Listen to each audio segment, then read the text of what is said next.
Welcome to VRS channel. ఉంటుంది ఓ క్రైస్తవుడికి ఉన్న నిరీక్షణ ఏమిటి అంటే ఈరోజు మతోన్మాదులు అనేవాళ్ళు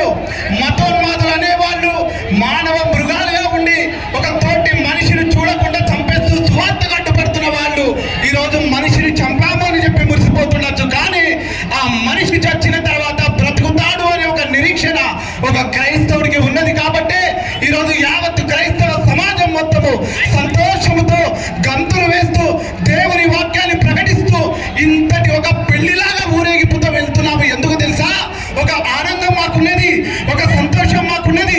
మతోన్మాదులారా, ఓ వ్యక్తిని, ఒక పాస్టర్ని చంపామని మీరు అనుకుంటున్నారు, కానే కాదు. ఈరోజు ఇక్కడ కన్ను మూస్తే ఒకరోజు ప్రభు దగ్గర కళ్ళు తెరుస్తామనే నిరీక్షణ మాకున్నది. మన్నైనది వెనకటి వలె దయచేసి వెహికల్ ముందుకెళ్తుంది, బాడీ వస్తుంది కాబట్టి దయచేసి సహకరించాలి. పోలీసు వాళ్ళు ఇక తొందర పెట్టద్దు. మేము ఎలాంటి గొడవలు చేయట్లేదు. మా మనిషి అనేకులకి మార్గదర్శమైన ప్రవీణ్ పగడాల గారి యొక్క మరణము విన్న తర్వాత కూడా మేము హ్యాపీగా ఉన్నాము. మేము గొడవలు చేయట్లేదు. దయచేసి మేము మాట్లాడుకునే మా స్వార్థను ప్రకటించడానికి అవకాశం ఇవ్వాలని కోరుతున్నాము. దయచేసి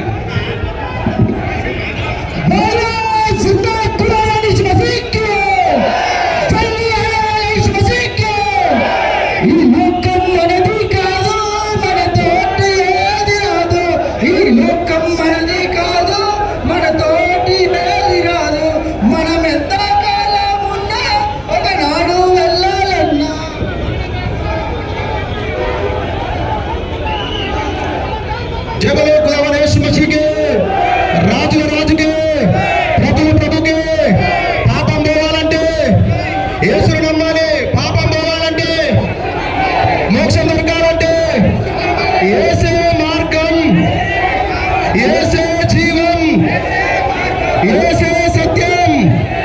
యేసు ద్వారానే ప్రపంచంలో పాప విముక్తి ఉంది. సోదరా సోదరి, ఏకైక నాథుడే యేసుక్రీస్తు ప్రభు. 2000 సంవత్సరాల క్రితం ఈ ప్రపంచం చూస్తుండగా యేసుక్రీస్తు ప్రభువు సిలువేసిన 3వ రోజు తిరిగి లేచి నేను వెళ్ళే మార్గమున మీరు కూడా రావాలని చెప్పి వెళ్ళాడు యేసుక్రీస్తు ప్రభు. యేసుక్రీస్తు